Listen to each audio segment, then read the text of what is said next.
Lélia Gonzalez, para não esquecer.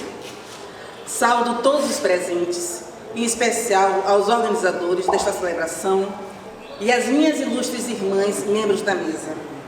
Infelizmente, por motivo de saúde, não estou presente fisicamente.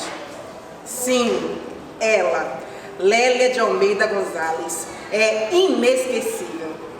Vamos ouvi-la. Em 1976, eu mesmo iniciava o primeiro curso de cultura no Brasil, na Escola de Artes Visuais, no Parque Lage.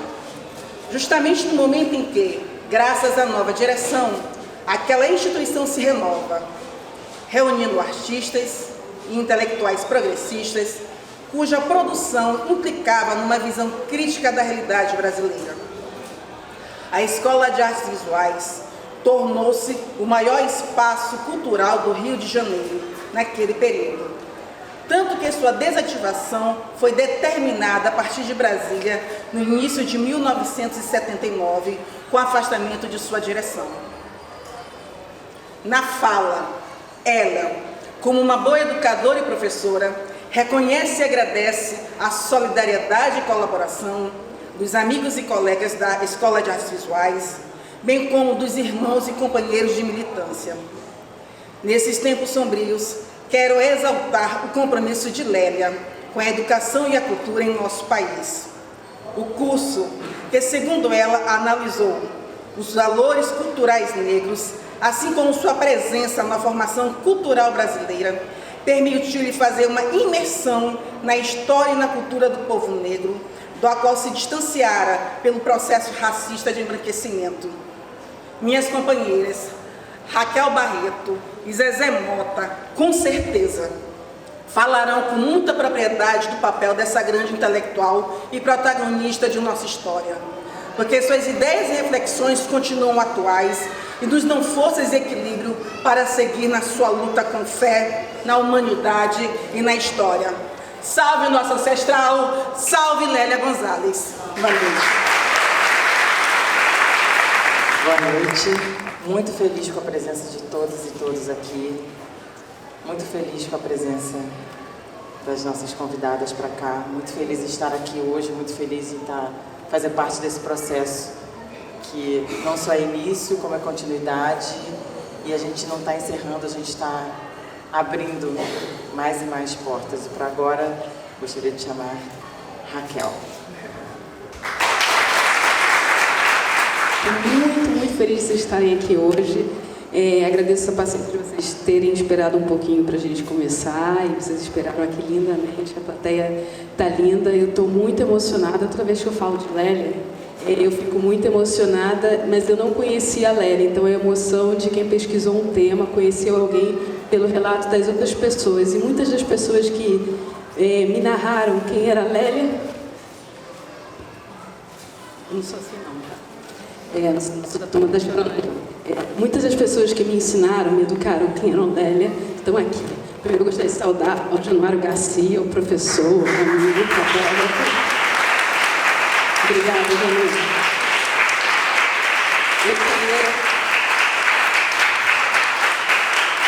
Eu gostaria de saudar a Ana Maria Filipe, foi aluna, amiga de Lélia toda uma vida, também educadora, filósofa.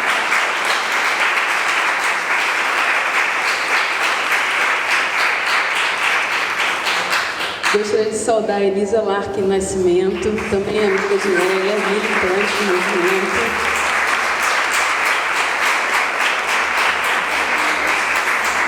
Gostaria de saudar também o Paulo Roberto dos Santos, fundador do Instituto das Pesquisas das Culturas Negras, uma das primeiras organizações do movimento negro do Brasil.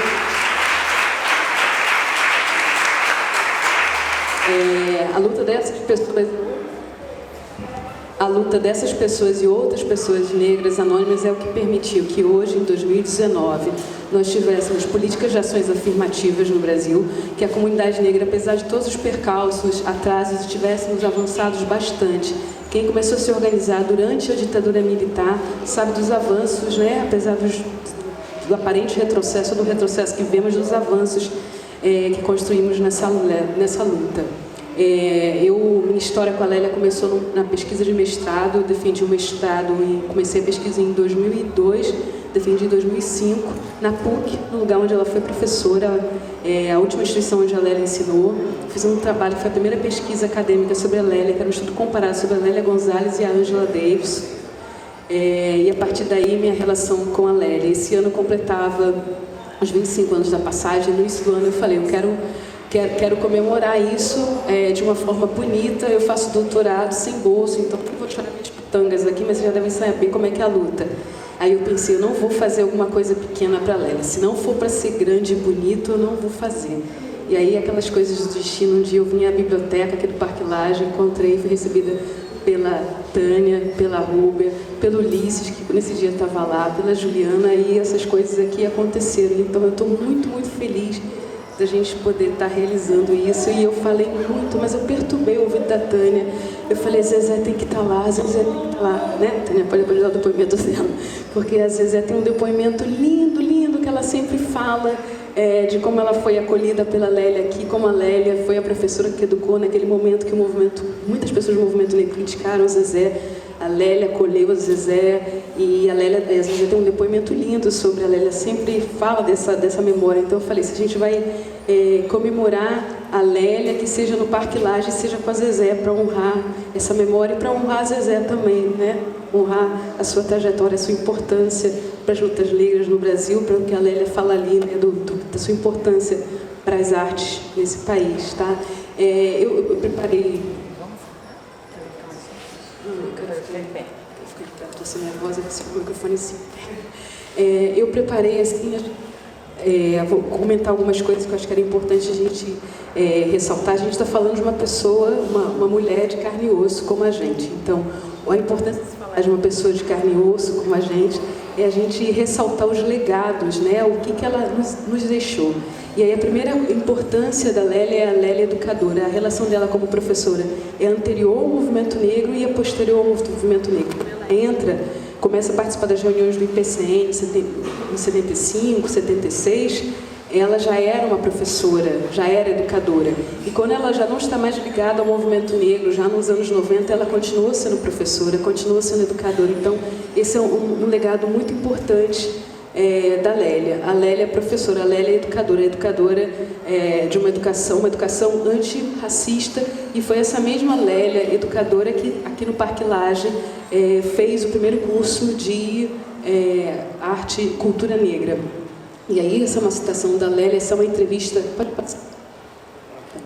Essa é um fragmento de uma entrevista da Lélia, a última entrevista que a gente tem dela, que é de 1991, para o jornal do MLU.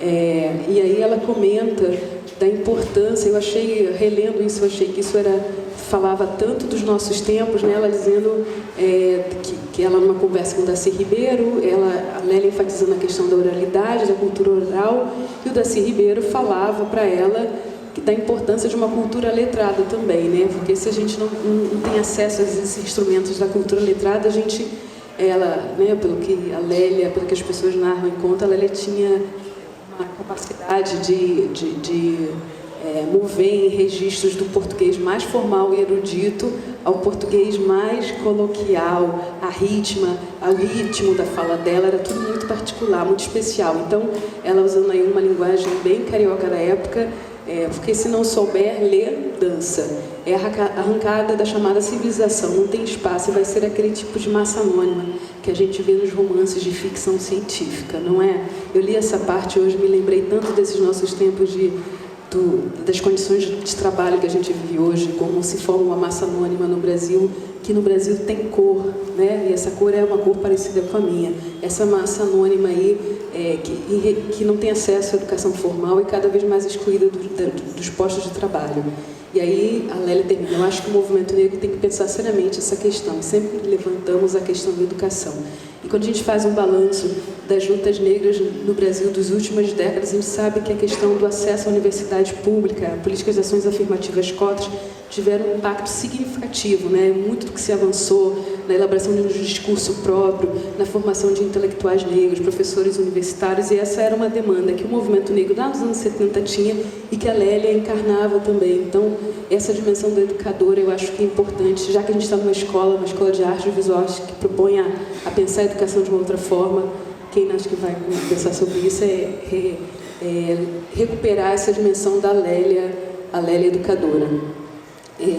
Pode passar, essa é a citação do Parque Lage, já foi lido no texto da Elizabeth Viana, e a outra dimensão do que eu queria comentar com vocês, trazer aqui para vocês hoje, é o desenvolvimento. A Lélia, como outros intelectuais negros dessa mesma geração, como Eduardo de Oliveira, como Beatriz do Nascimento e outros intelectuais, eles tinham um projeto de construção de um pensamento social brasileiro negro. Esse é um ponto muito importante, é uma disputa de narrativas sobre a formação da sociedade brasileira, sobre a formação do Brasil. No caso da Beatriz, ela estava preocupada em repensar a história. No caso da Lélia, ela estava preocupada em repensar a cultura brasileira, inserindo a agência, o protagonismo negro e definindo que nós éramos, né, a cultura brasileira, uma cultura negra por essência, né? Então, na verdade, eu boto esse negro entre parênteses porque é uma provocação. Na verdade, você estava se desenvolvendo um pensamento próprio brasileiro, e esse pensamento próprio brasileiro tendo sujeitos, homens e mulheres negras, no centro da narrativa. E aí a Lélia tem uma discussão que ela traz, que é uma discussão do movimento negro dos anos 70, de definição de quem... A gente é bom lembrar que enquanto Lélia e o movimento negro está atuando, a gente vive sob uma ditadura militar no Brasil. Essa escola, dos relatos que a gente tem, era uma espécie de oásis, né? Era um lugar que existia uma relativa liberdade na gestão do Ruben Kertman, que inaugura aqui a escola. Existia um espaço interessante de circulação de ideias, pensamento, artistas, intelectuais. E nesse mesmo momento é um momento de repressão política, cultural e social. E a gente esquece que o movimento negro também era um dos movimentos perseguidos pela repressão naquele momento. Eu, quando fiz a pesquisa do mestrado, por exemplo, encontrei o material da Lélia no DOPS, que começa antes do movimento negro, começa por investigação de umas reuniões de discussões de filosofia que ela fazia no apartamento dela, que o Januário também participava, que lá no material diz que era para conferir se tinha caráter subversivo. O Janu me contou que eles discutiam filosofia e filosofia existencialista.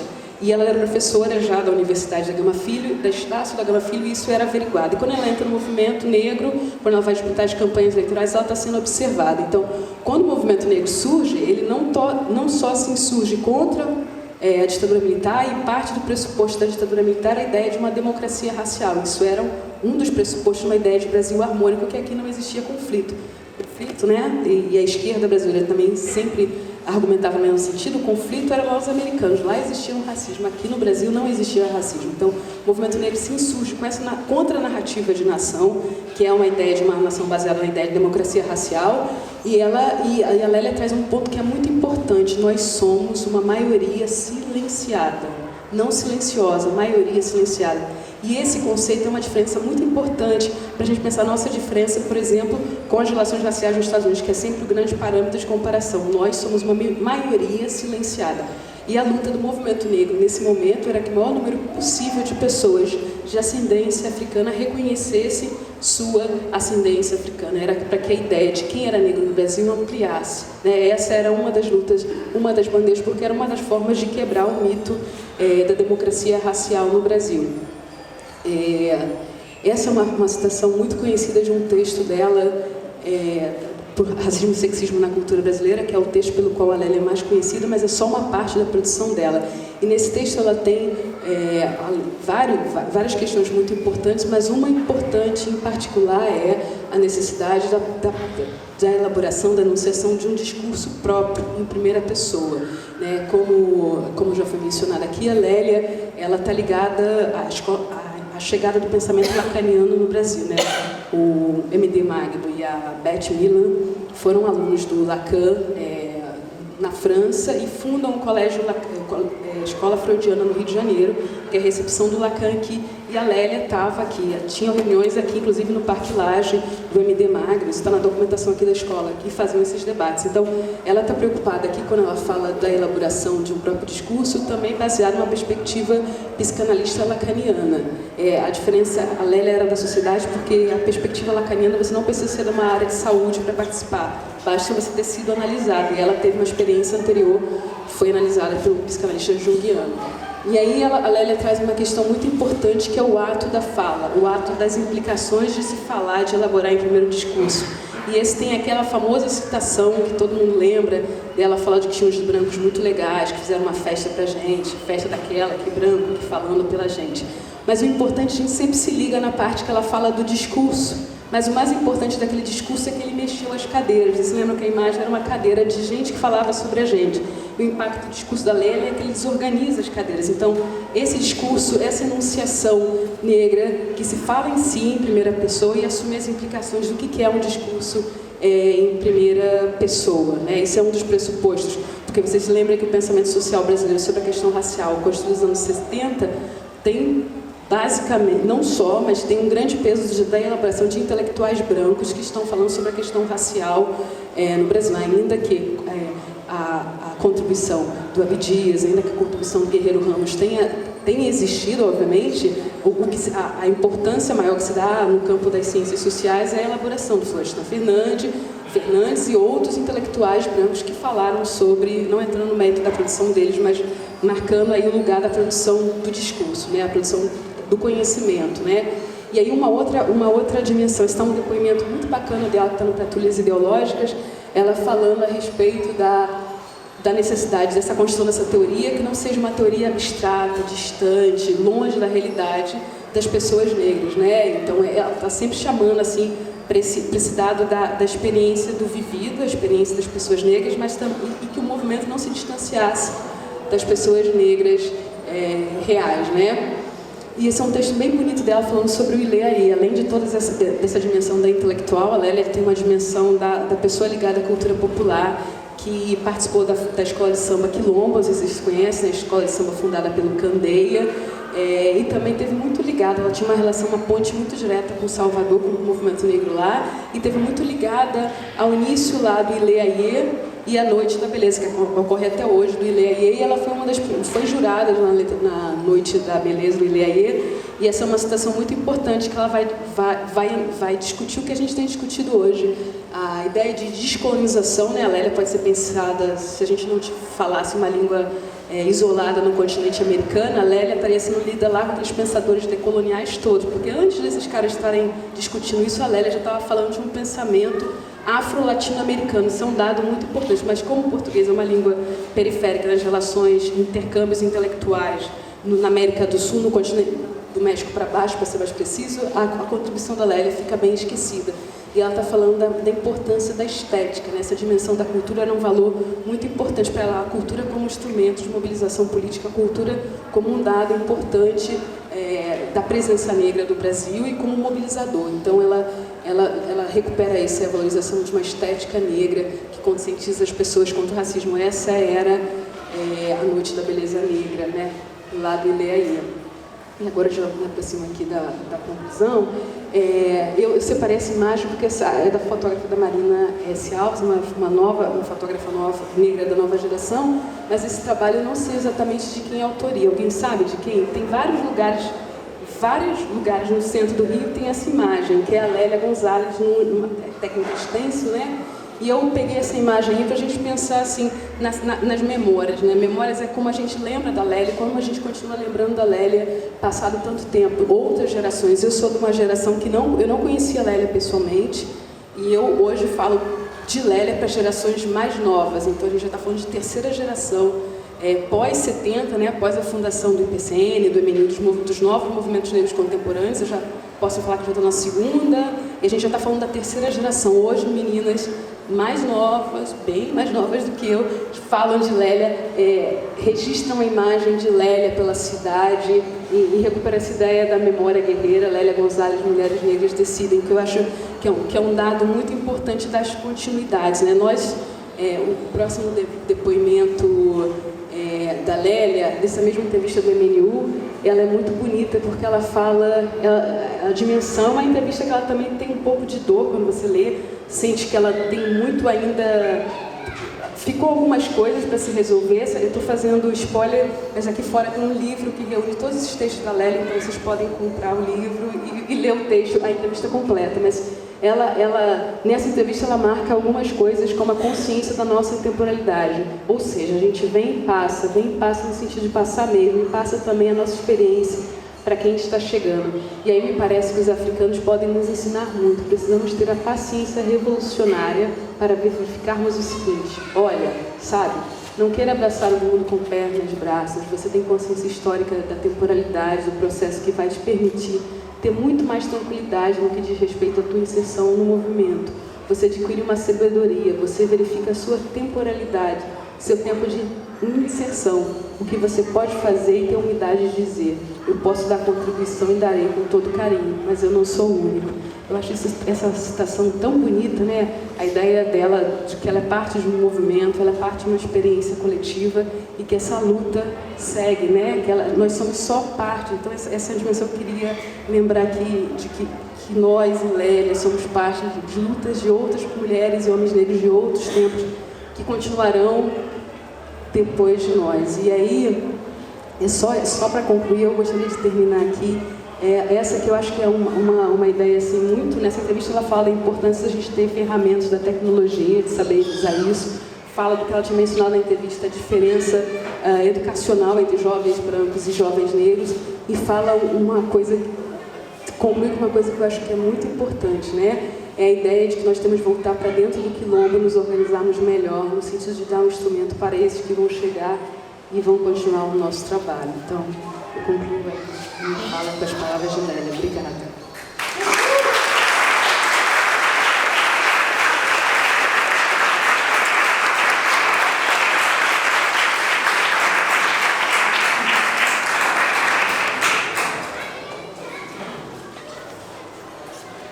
Nossa, quanta emoção. Então, a gente está nesse momento, nesse ritual, nessa suspensão por conta da Lélia, para homenagear a Lélia como nossa ancestral, para homenagear a participação dela nessa escola. E a gente preparou esse espaço aqui também. Eu gostaria de trazer uma ideia de assentamento. Eu queria convidar a Raquel para sentar do meu lado. E com muita emoção, mas assim, muita emoção, eu queria convidar a Zezé Mota para sentar do meu lado.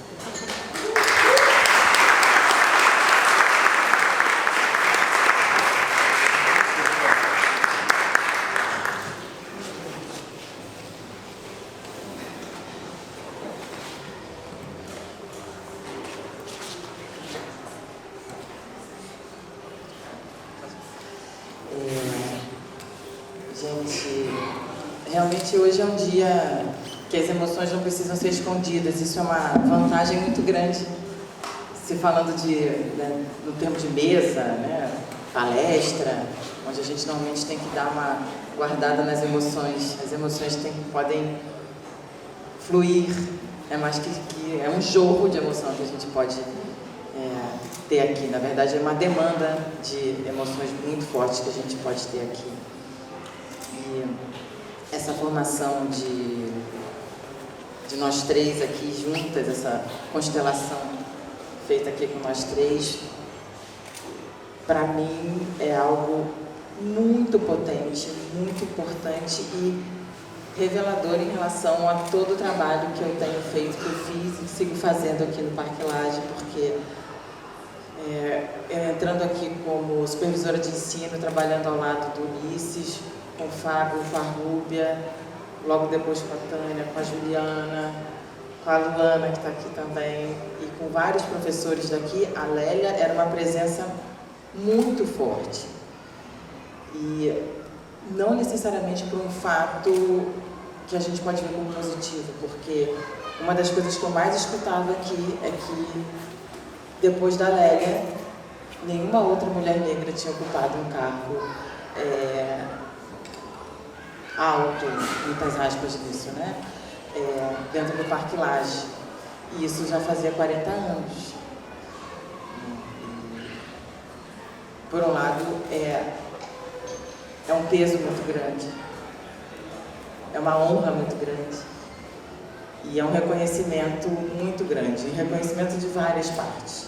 Reconhecimento do que eu estou fazendo faz sentido, reconhecimento do que a sociedade já está conseguindo observar, percepções de protagonismos coletivos possíveis, percepção de possibilidades coletivas possíveis para um lugar que eu habito, para o tempo e espaço que eu habito.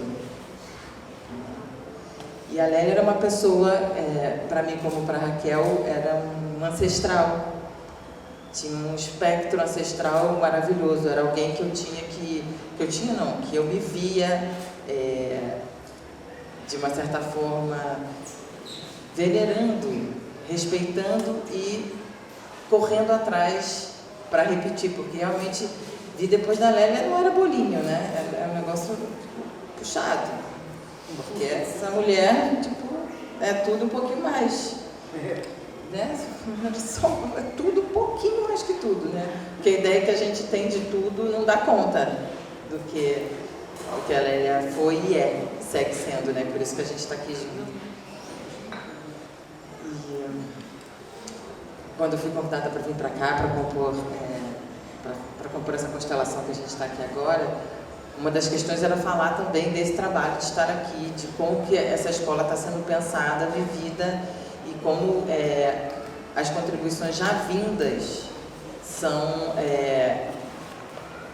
são parte da pedagogia da escola.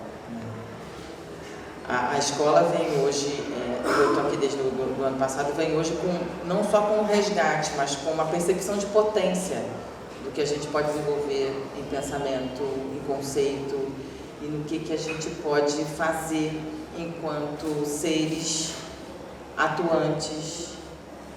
Aqui eu posso falar no campo da arte, mas não só no campo da arte, atuantes na vida, né? Percepções atuantes na vida.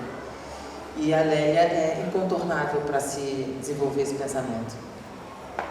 É incontornável para ver questões que para muitas pessoas ainda não chegaram e são óbvias. Para quando a Raquel fala de maioria silenciada, é uma percepção óbvia, mas que precisa ser dita, repetida, para que se entre, para que se perceba, para que se assente. As verdades às vezes precisam ser retomadas, né? A gente está num momento que reflete até que forma que a gente fala, qual gênero que a gente fala, qual posicionamento que a gente fala, o que a gente escolhe para falar. Então a fala não só volta, mas ela se afirma como potência intelectual fortíssima na forma de performance e desenvolvimento de conceitos, em aulas dadas, em palestras, em conversas, em entornos, em rituais, né? E perceber que algo como palestra, que a gente chama de palestra, também pode ser chamada de ritual. Algo que a gente chamaria de aula também ser chamado de ritual. Intelectualizar questões que são tidas como menores, equalizar de uma mesma forma pensamentos eurocentrados, afrocentrados e indigenamente centrados também. Equalizar, tentativas de equalização. Não sei se vai ser a nossa geração que vai equalizar, mas que a gente está trabalhando duro por essa equalização, tá? Então, e tenho que dar uma nota pessoal, que hoje eu vim vestida de gala por sua causa. Tem uma cauda, minha roupa tem cauda, por sua causa. Você sabe que foi a primeira coisa que eu prestei atenção? Que coisa linda essa cauda. Foi para você. Essa causa, gente, desculpa, mas foi para Zezé essa cauda. Eu tenho uma relação maravilhosa, histórica, com minha percepção de corpo, minha percepção intelectual, minha percepção de força, olhar para as pessoas sem medo. Muito disso eu aprendi olhando para você.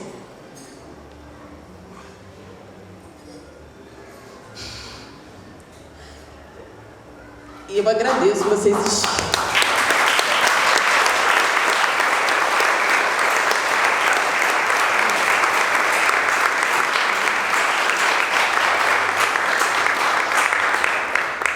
E o mais incrível é que eu não estou sozinha. O mais incrível é entender que hoje, em 2019,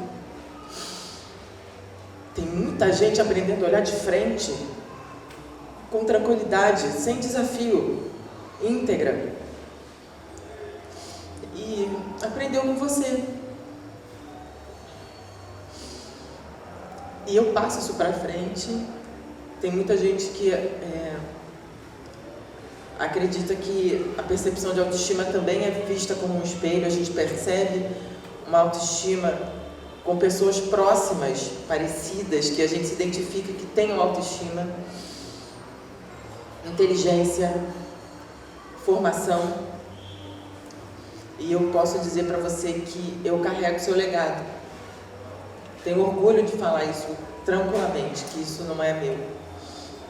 Isso vem dela.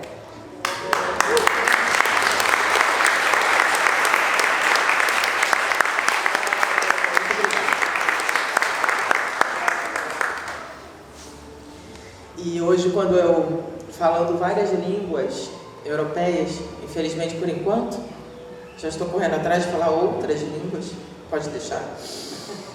Eu encontro intelectuais negras e negros, lendo eles, falando de várias questões de afirmação, de intelectualidade, de equalização de intelectualidade.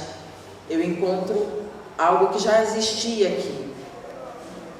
A gente tem um nível intelectual de discussão, de relacionamento, que hoje a gente consegue ver na percepção do desenvolvimento de políticas públicas, mas que se desenvolveram antes dessas políticas públicas, que em locais tidos como de frente, protagonistas, países que são vistos como intelectualizantes, né? Porque nós somos intelectualizados, né? Tem países que são intelectualizantes, né? Que criam um termo decolonial, que criam termos, né, que a gente repete e assenta. Que esses termos já estavam em Lélia. Essas palavras, esses conceitos já estavam em Lélia. Não só em Lélia, como em vários intelectuais, e digo sem medo, em mim. Existem hoje professores acadêmicos em universidades internacionais que, se me lessem, iam mudar algumas coisinhas, porque eu corrijo. E a gente está numa discussão muito boa e muito forte em relação ao posicionamento equalizável dentro da sociedade. A gente pode conquistar muito mais, claro. Muito mais. Precisamos conquistar muito mais, precisamos trocar muito mais, entender o que é parceria muito mais, né? Mas teve uma... Eu não vou falar também muito mais, porque eu quero ouvir um pouco mais, muito mais de você, mas eu só quero concluir a minha fala dizendo que um dos conceitos mais importantes que eu gosto muito de repetir, dois dos conceitos que eu mais gosto de repetir são os conceitos, são as palavras Ubuntu e Maafa, são palavras importantes e significativas para o que a gente é e como que a gente está. Que Ubuntu, que né, eu só sou porque nós somos, essa ideia, né, esse texto que ela ia dar. Eu sou uma parte, eu sou uma gota forte, definitiva, decisiva. Porque ser uma gota dentro do oceano não é pouco. O oceano é feito de muitas gotas. Eu sou uma gotona nesse oceano. Mas eu sou só uma gota.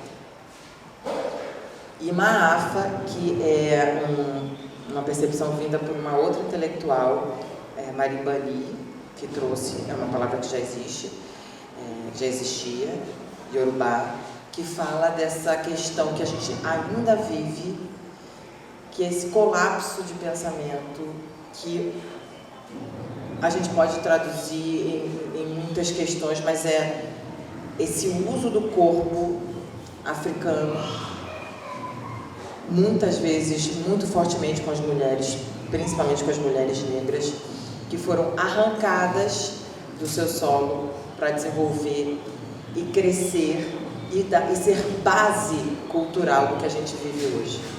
Ser base cultural, a escravização, a escravidão é base cultural do que a gente vive hoje. E assumir que existe essa Maafa, esse estado de caos que a gente está vivendo, é um jeito também de entender como se desvencilhar e sobrepujar a Maafa, perceber, entender onde está o problema para poder, não digo resolver, mas para poder conviver, deixar, como diria os Yanomamis, os Krenaks e também os Kaiowá, deixar o céu cair, para que a gente entenda, não precisa segurar, já que o céu vai cair, não segura o céu, deixa ele cair, a gente vai estar aqui. Muito obrigada.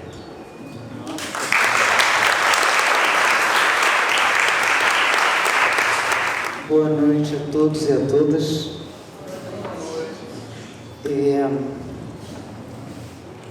Quando eu recebi esse convite, a primeira coisa que eu pensei foi assim: não vou chorar. Ai, a Kênia chorou.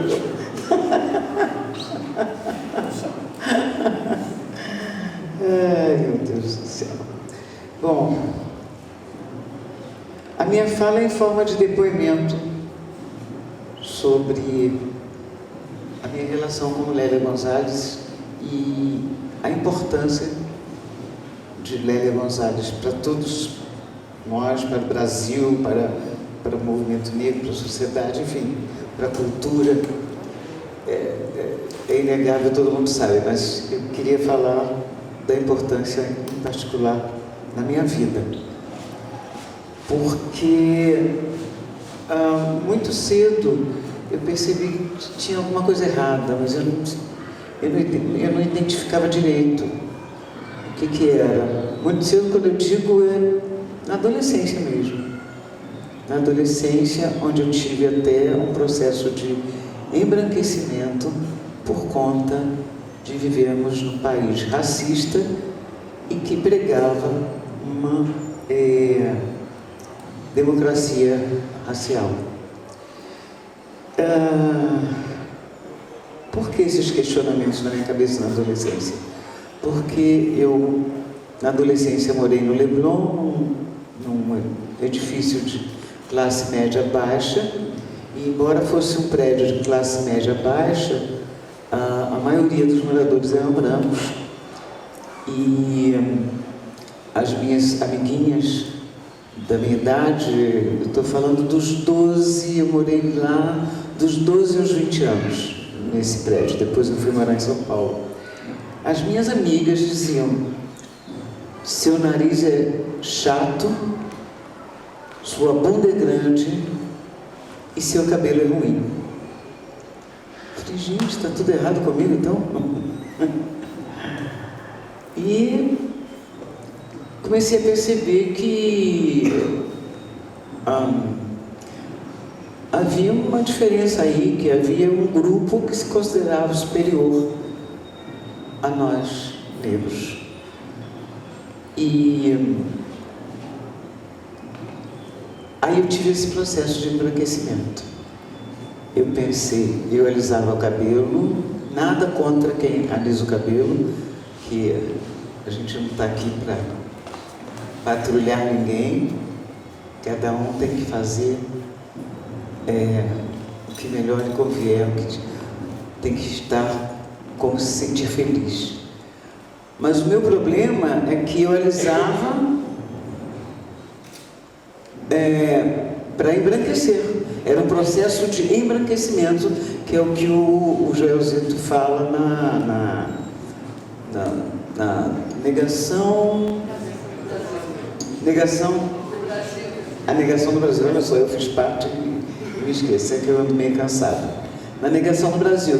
Você pode alisar seu cabelo porque você prefere liso, que acha mais bonito, se sente melhor. Agora, quando você alisa o cabelo para agradar o outro ou para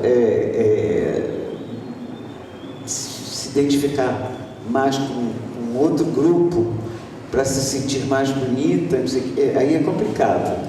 Aí eu alisava o cabelo, eu usava uma peruca Chanel por baixo do cabelo, porque o cabelo, o método que havia na minha época era aquele pente quente, né, que a gente põe no fogão, alisava e tal, mas qualquer chuvisco o cabelo fazia e voltava ao natural, né? Usava a peruca Chanel porque aquele alisamento não dava a forma que eu queria, ele ficava assim, né? Pensava em fazer uma plástica no nariz. Uma vez eu vi um filme que tinha uma mulata de olhos verdes. Eu falei, ela deve ter ganho esse papel no filme, era um papel de destaque. Se não me engano, era um filme do Fellini, mas não tenho certeza. Ela deve ter ganho esse personagem porque tem os olhos verdes. Pensei eu. Comentando com alguém, a pessoa falou assim, bobagem. Vai ver que ela nem tem olhos verdes, pode ser uma lente de contato. Falei, como assim? Porque nós não tínhamos ainda no Brasil, estamos falando dos anos 60, não tínhamos ainda lente de contato colorida. Então eu nem sabia que existia lente de contato colorida. Falei, é? Então quando eu tiver dinheiro, eu vou comprar uma lente verde também. E pasmem, a maioria talvez não tenha ouvido eu falar isso numa entrevista. Andei investigando se havia alguma cirurgia para diminuir o bumbum.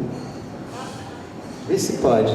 Quer dizer, era a negação total das minhas características. Bom, o tempo foi passando, eu fui seguindo com a minha peruca Chanel, até que eu fui aos Estados Unidos fazendo Arena contra Zumbi e Arena contra Bolívar. E aí começou todo um processo de conscientização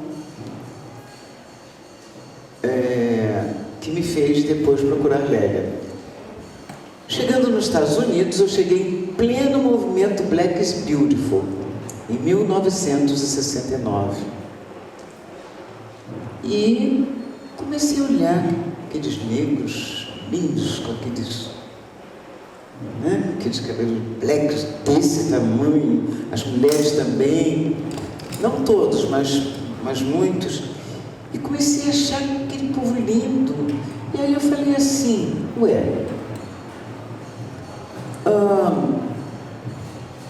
por que a gente não se acha bonito? Por que não nos acham bonito no Brasil? E por que a gente acredita que não é bonito, nós negros no Brasil? Aí comecei a prestar atenção e a analisar, pensar. Eu era meio lenta na época. A minha disritmia me fez demorar um pouco a perceber que tudo se resumia numa palavra. Sim, porque eu pensava assim, por que eu passei a prestar atenção que nós, negros no Brasil, andávamos meio assim e olhávamos assim. Peraí, deixa eu ficar em pé para todo mundo ver. Comecei a perceber que a diferença que eu estava vendo lá era na postura do negro, a postura corporal.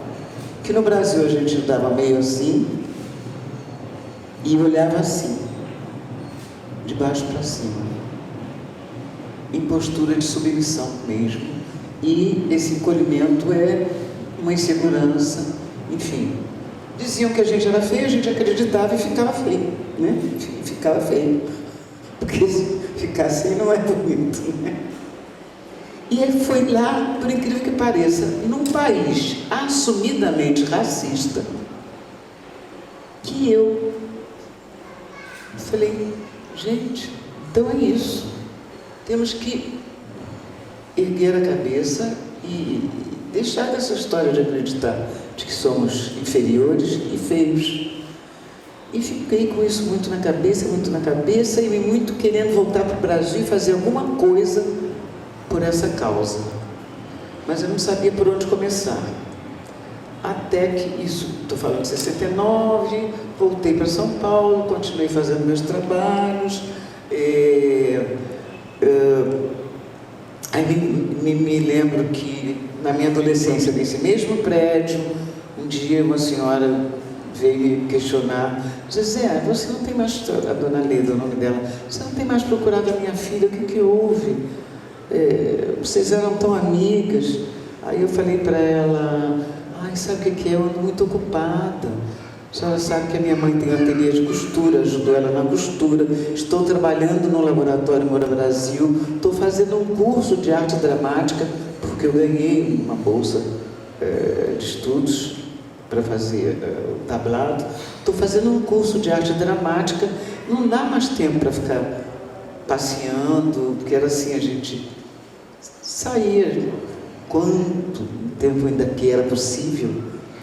Depois do jantar a gente saía para passear na praia, eu e minhas amiguinhas, e por acaso com quem eu mais convivia era a Neide, e a Neide é loura.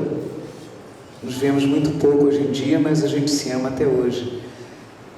E eu me lembro que uma vez a gente estava passando e alguém falou assim, nossa, vocês são gêmeas, estão sempre juntas? E a Neide é loira. E aí eu falei, não, dona Leda, é porque eu estou muito ocupada, estou fazendo um curso de arte dramática. Aí a dona Leda falou, eu não sabia que para se fazer papel de empregada precisava fazer curso. Aí naquele momento, eu achei que eu estava falando com a pessoa mais ignorante que eu tinha encontrado na face da Terra. Mas quando realmente eu me tornei uma profissional e estreiei no final de 67, eu entendi do que a dona Leda estava falando. Ela estava falando do que ela via quando ligava a televisão, quando ia ao cinema, né? Porque eu sou de uma época em que, quando eu estava em cena, não tinha espaço para Neuza Borges, porque somos contemporâneos. Quando Chica Xavier estava em cena, não tinha lugar para Ruth de Souza. E por aí caminhava. Quando Léa Garcia estava em cena, provavelmente alguém da faixa etária dela também não tinha espaço. Aí eu comecei a entender. E no teatro eu comecei fazendo coisas muito interessantes, né? Eu comecei fazendo Roda Viva, do Chico Buarque de Holanda, com direção do Zé Celso Martinez Correia, e uma peça bem polêmica, né? E bem importante, e bem politizada. Mas quando a gente começa a fazer teatro, descobre que não dá para sobreviver só de teatro. E aí comecei a procurar fazer comercial, por exemplo. Existia uma coisa chamada fotonovela. Quem é jovem não sabe, não pegou essa tal de fotonovela, que vendia revista dessa, né, fotonovela. E aí eu me lembro que eu falei, gente, não dá para fazer só teatro, não. Comecei a procurar a fazer televisão. Procurei um amigo meu que era responsável para escalar o elenco de fotonovela, e meu amigo me disse, querida, não estou autorizada a contratar atores negros. Ah, tá. Aí fui fazer televisão com esse... Logo no início, eu fiquei empolgada, porque eu fiz a primeira versão de Beto Rockefeller. E aí, tudo isso para chegar em Léa, daqui a pouco. 3 minutos eu chego lá. Fica aqui com a gente. Eu fiz a primeira versão de Beto Rockefeller, mas Beto Rockefeller era uma novela de Braulio Pedroso, que era um cara realmente especial, de vanguarda, e ele me chamou, eu fui indicada pela minha saudosa comadre Marília Pera, mas o Braulio teve o cuidado de me chamar e dizer: você vai fazer uma empregada doméstica, mas você não vai ficar abrindo porta, fechando porta e servindo cafezinho, não. Você vai aprontar muito nessa novela. E realmente eu estreiei novela muito bem, que foi fazendo um personagem que também se chamava Zezé. Ela aprontava mesmo, ela namorava um mordomo, quando a patroa viajava, ela recebia os amigos na casa da patroa, como se a casa fosse dela. Ela sonhava que ela era patroa e aparecia na novela com as roupas da patroa. Quando ela convidava os amigos, ela usava os modelitos da patroa. Ela chegou a fazer até uma sessão de candomblé numa das viagens da patroa e foi flagrada. A patroa mudou de ideia no meio do caminho e encontrou aquele pessoal todo batendo tambor na casa dele. Então foi um personagem maravilhoso.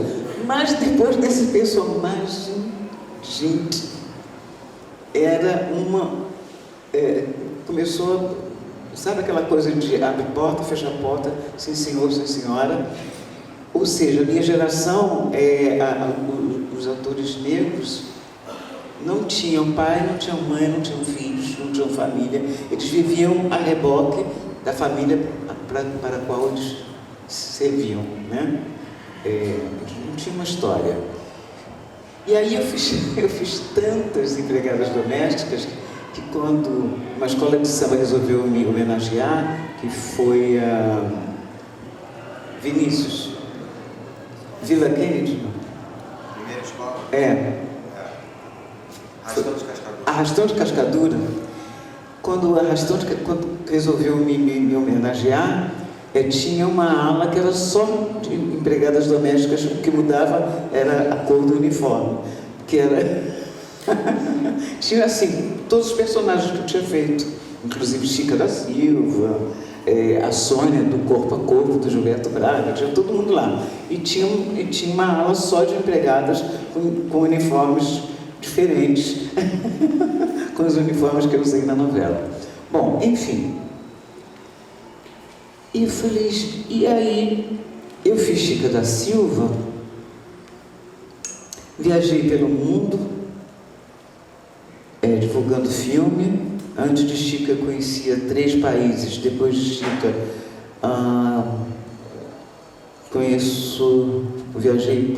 hoje eu conheço 16 países divulgando, porque fui divulgando a novela, e outros países eu fui porque eles descobriam que a Chica cantava.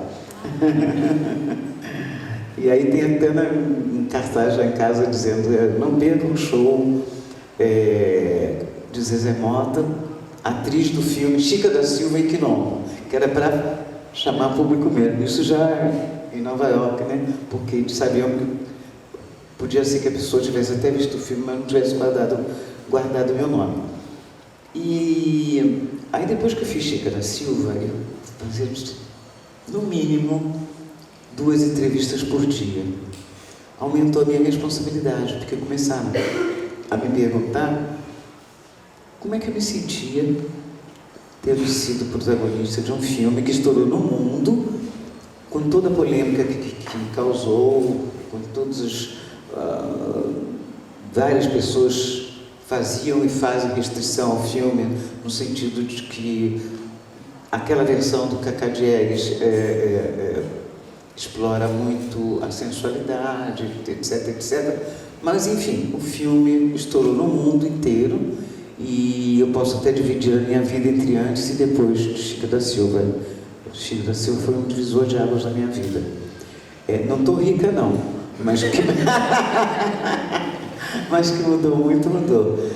E aí, quando eu voltei, começaram a me fazer muitas entrevistas e muitas perguntas sobre essa questão racial no Brasil, como é que eu me sentia, como é que foi fazer o papel, se foi confortável, se eu concordava com com o tratamento que foi dado naquela versão, porque a versão do filme Chica da Silva é um mito, né?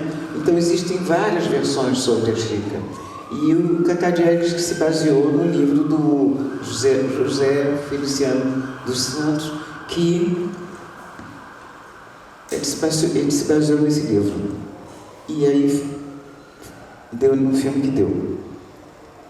E eu percebi que a minha responsabilidade tinha aumentado. Eu falei, gente, eu tenho que me informar, porque com esse espaço todo na mídia, com esse desconforto, com essa coisa me incomodando, a primeira ideia que eu tive foi criar um sindicato para as empregadas domésticas, porque não havia. Nos anos 70 ainda não tinha. Depois eu mudei de ideia. Bom, aí aconteceu o milagre. Um dia eu estou lendo o jornal e vejo o anúncio. Curso de Cultura Negra no Parque Lage, com a professora Lélia Gonzalez. Que alívio! E vim parar aqui e Lélia foi responsável por todos os segmentos da minha vida. Tipo assim, eu vim fazer o curso e Lélia, na aula inaugural, disse o seguinte: eu sei por que vocês estão aqui. Mas não éramos só negros, não. Tinham intelectuais brancos, tinham estudantes, tinha gente jovem, tinha gente mais velha, não sei o quê. Eu sei por que vocês estão aqui. Mas não temos mais tempo para lamúrias. Temos que arregaçar as mangas e fazer alguma coisa. E aí foi através de Lélia que eu descobri que eu não prestigiava, por exemplo, o IPCN, que é um movimento importante, né? Foi através de Lélia que eu percebi que a gente tinha que fazer alguma coisa e não ficar esperando que fizessem alguma coisa por nós. E como a nossa Raquel falou, Lélia realmente era uma visionária e responsável por muita coisa que aconteceu até depois dela ter se despedido de nós, por exemplo. A Lei 10.639, por exemplo, tenho certeza que era um sonho de Lélia. Eu entendi muito também o que estava acontecendo quando ela publicou O Lugar de Negro. Eu entendi, tá, então eles querem que eu fique aqui, encolhidinho, olhando para cima. E, bom, fiz esse curso com Lélia e nunca mais desgrudei, porque eu falei, é aqui que eu vou ficar. E Lélia virou assim, minha guru, ficamos amigas. Quando ela se candidatou, fizemos reuniões, tinham muitas reuniões na minha casa. Aliás, na minha casa tinha muitas reuniões do movimento negro de um modo geral. E é isso. A partir, essa fala nunca saiu da minha cabeça. Temos que arregaçar as mangas e fazer alguma coisa. Não temos mais tempo para lamúrias. Não temos mais tempo para esperar por paternalismo, para que alguém faça alguma coisa, para que sejamos alguém. E aí eu pensei no tal do Sindicato das Empregadas Domésticas, porque tem muitas na minha família. Foi Lélia que me chamou a atenção. Preste atenção no Abdias do Nascimento. Preste atenção nos escritos de Abdias, que eu acabei conhecendo nos Estados Unidos. Quando Lélia me falou isso, ele já não morava no Brasil. Enfim, ela foi fundamental. Por exemplo, na minha adolescência, hoje minha mãe é testemunha de Jeová, mas na minha adolescência a minha mãe era da Umbanda. Nossa, ela recebia uma entidade linda. Acho que era a vovó Gambina. Mas ela pedia que eu não comentasse com os meus colegas que que ela era da Umbanda. Por quê? Por que será que ela pedia isso, né? Porque existe realmente essa intolerância, essa discriminação com a cultura negra, enfim, com a nossa cultura, enfim, com a nossa religiosidade, com a nossa cor de pele, com o nosso cabelo, enfim, com o ser negro. E foi como aquela fala, temos que arregaçar as mangas, fazer alguma coisa, nunca saiu da minha cabeça. Um dia eu acho que eu e outras pessoas do movimento negro tivemos uma iluminação que eu pensei, não, acho que eu vou fazer alguma coisa dentro do meu métier, ao invés do sindicato de domésticas, porque eu não vou saber por onde começar.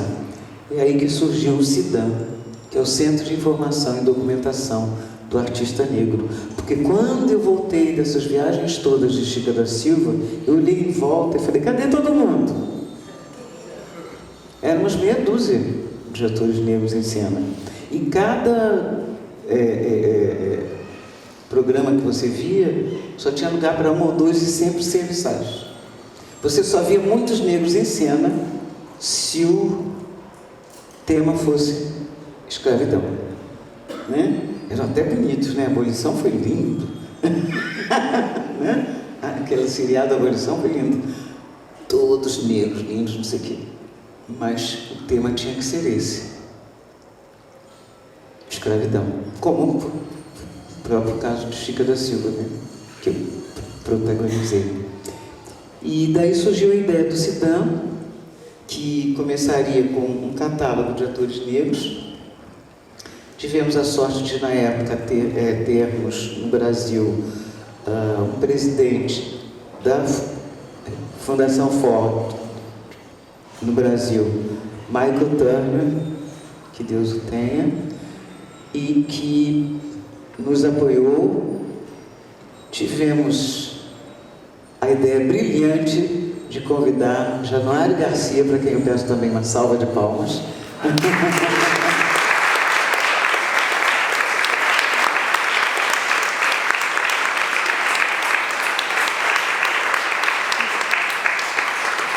Começamos uma conversação de criar um catálogo de atores negros. Porque quando eu comecei a perguntar e a cobrar dos produtores, dos diretores, por que essa quase invisibilidade do negro na mídia, tudo isso já influenciado por...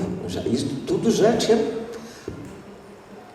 tinha passado na minha cabeça durante o curso de Cultura Negra aqui no Parque Lage com Lélia Gonzalez. Eu não vou chorar. Então, resolvemos criar o CIDAM, porque eles diziam assim, não, a gente só convida você, a Ruth de Souza, o Pitanga, o Zósimo e a Leia. Estou dando 5 exemplos. A gente só convida porque a gente só conhece vocês.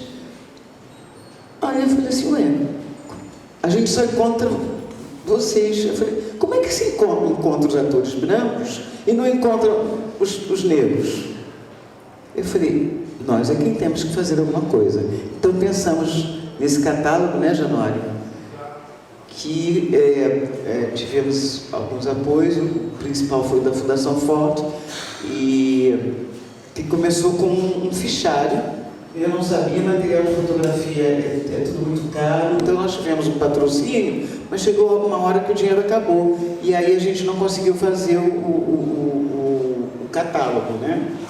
E aí veio essa tecnologia, né, avançando, e ao invés desse catálogo virou uma página na internet que infelizmente está fora do ar, mas Deus é Pai e os orixás vão nos ajudar e nós vamos retomar com essa página na internet que deu chance para muitos negros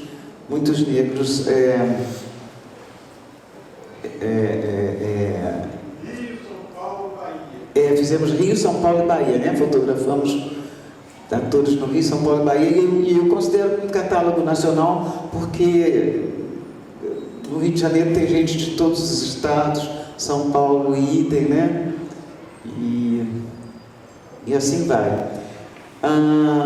Mas, infelizmente, nosso último presidente do CIDAM foi o nosso saudoso Antônio Pompeu, e o Pompeu entrou em depressão por falta de trabalho, enfim, e ficava difícil para ele dar prioridade a cuidar da página do CIDAM, enfim.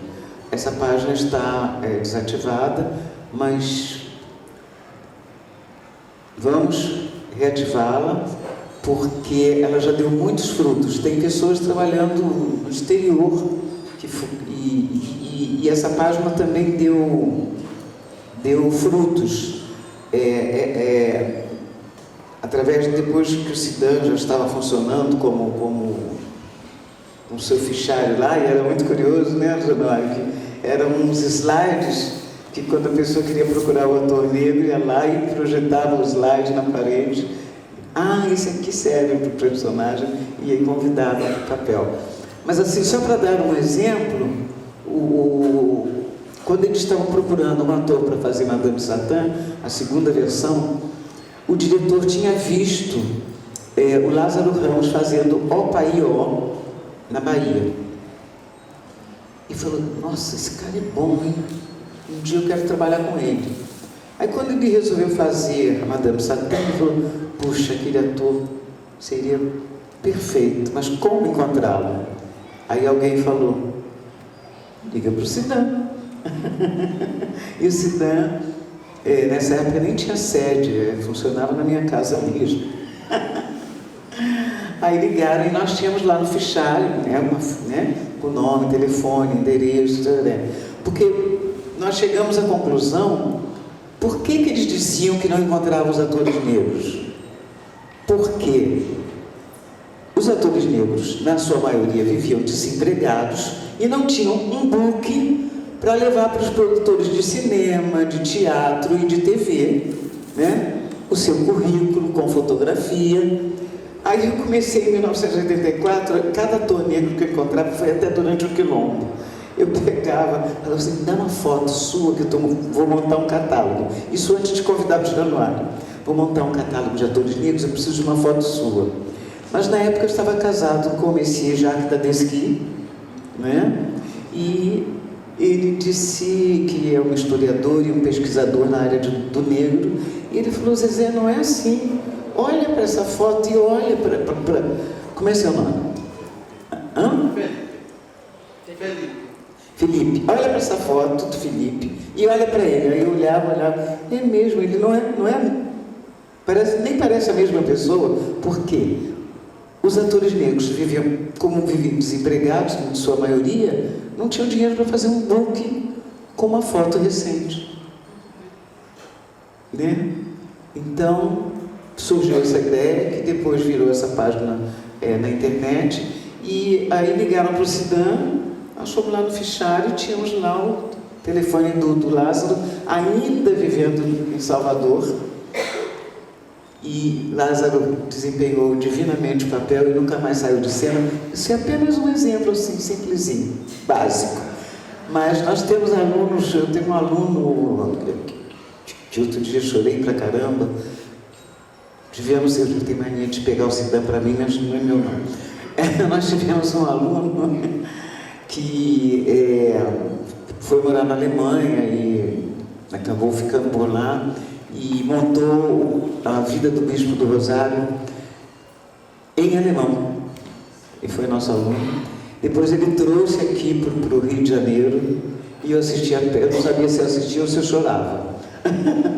Depois eu fui ver Cidade de Deus, olhando assim, fui com a minha filha caçula, a Cíntia, que virou minha filha depois do curso, porque o curso era nas comunidades carentes, para quem não podia pagar um curso de teatro. Estou eu vendo o filme com a Cíntia, eu falei, Cíntia, de onde eu conheço esse menino? Ela me chama de Dinda, depois a gente conversa. Ai, que agonia, mas eu conheço esse menino. Calma, Dinda. Aí chegou uma hora que ela viu que eu não ia desistir, ela falou, ele foi seu aluno. era o protagonista de Cidade de Deus. Então, nós temos muito orgulho de quando a gente fica, né? Você vive essa experiência, você e todos os organizadores aqui desse evento, do quanto faz bem você arregaçar as mangas e fazer alguma coisa, ao invés de abaixar a cabeça e se conformar, né? E deixar as coisas... deixa eu ver se eu esqueci de alguma coisa. Mas era isso que eu tinha que dizer sobre a importância de Lélia na minha vida. Não, acho que... Foi Lélia também que, através do curso, me levou para o candomblé, porque, como eu ia dizendo, minha mãe frequentava a Umbanda, ao mesmo tempo ela sabia que tinha um preconceito, então ela não queria que eu comentasse com as minhas coleguinhas lá do Leblon de que ela frequentava a Umbanda. E eu morria de medo de ir num terreiro. Falei, meu Deus, e se eu receber o santo, como é que vai ser? E foi através de Lélia que resolvi mais um problema. Ela fazia parte do curso, assistir alguns rituais de cultura negra. E aí eu fui exatamente numa festa para Oxum. Eu sou Oxum Apará. Ela também, né? Eu não me lembrava. Eu fui numa festa, né, saída de Oxum, uma festa para Oxum, e aí fiquei tão encantada que passou o medo e vi que era tudo, estava indo tudo maluquice da minha cabeça e que se por acaso me achasse um santo seria bem-vindo. Eu acho que eu já falei.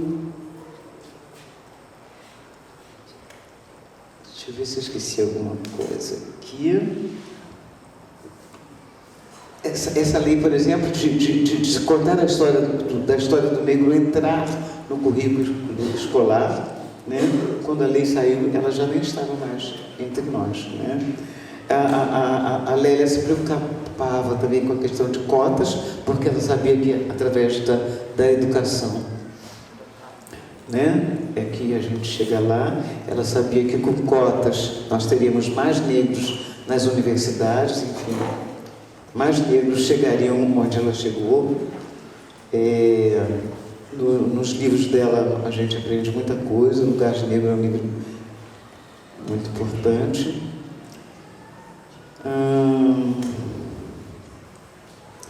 E eu agora estou tendo o privilégio, eu vim de lá especialmente para essa palestra, estava em São Paulo, comecei ontem a fazer um filme sobre Zélia Amador. O nome do filme é Amanda, vai demorar um pouquinho.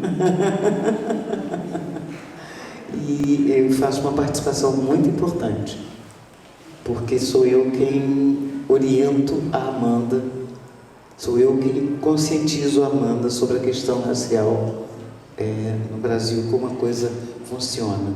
E eu queria dizer, fiquei até arrepiada agora, que queria parabenizar aos organizadores desse evento em homenagem à nossa rainha, à nossa deusa Lélia Gonzalez, porque essas pessoas não podem ficar esquecidas. É um absurdo que só agora a Conceição seja consagrada e reconhecida, não é?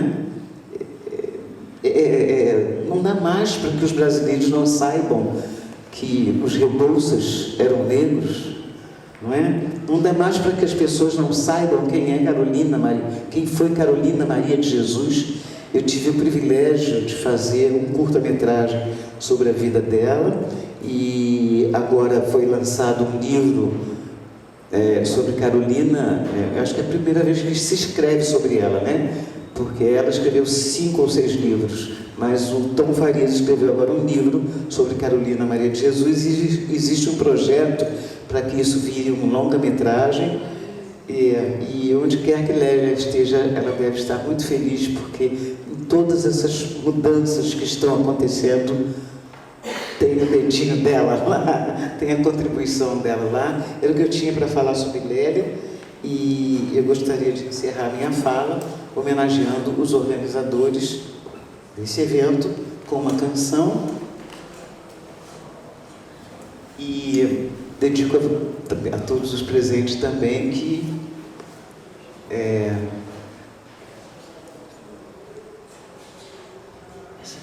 foram conscientes da importância de Lélia ser homenageada e marcaram presença. Eu queria mandar um beijo para Paulo Roberto dos Santos, que eu estava morrendo de saudade, eu te vi ali. Cadê você? Paulinho, que saudade!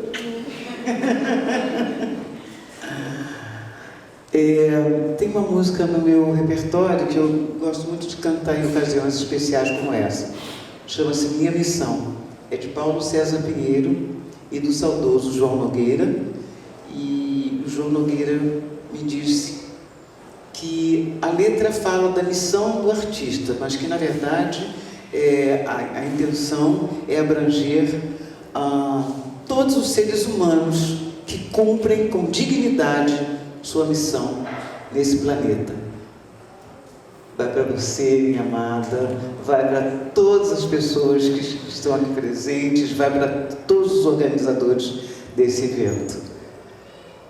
Quando eu canto, é para aliviar meu pranto, e o pranto de quem já tanto sofreu. Quando eu canto, estou sentindo a luz de um santo, estou me ajoelhando aos pés de Deus. Canto para anunciar o dia, canto para anunciar a noite, canto para denunciar o açoite, canto também contra a tirania, canto porque numa melodia acendo no coração do povo a esperança de um mundo novo, sem racismo, e a luta para se viver em paz. No poder da criação sou continuação e quero agradecer. Foi ouvida minha súplica, mensageiro sou da música. O meu canto é uma missão e em forma de oração eu cumpro o meu dever. Pros que vivem a chorar, eu vivo a cantar e canto para viver. Quando eu canto, a morte me percorre e eu solto um canto da garganta, que a cigarra quando canta morre e a madeira quando morre canta.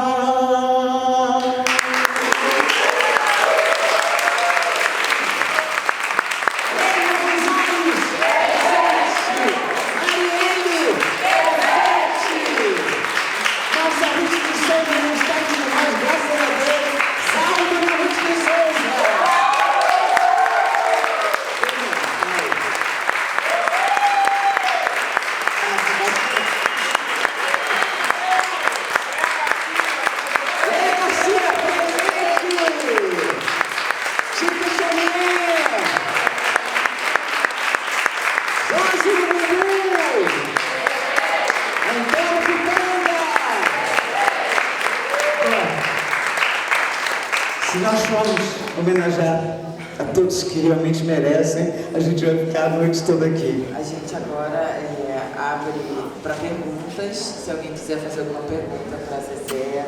Queria lembrar as mulheres do Teatro Experimental do Negro que fundaram a Associação das Mulheres Negras em 1946, 7, não tenho exatamente certeza, mas então, Marina Gonçalves, Arinda Serafim, né?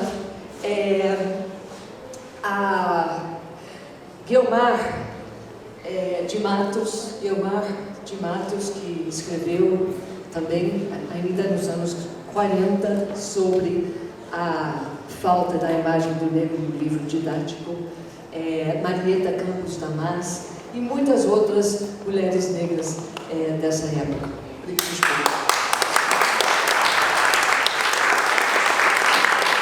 Acho que é muito interessante e agradece essa união, acho que esse evento para todos nós.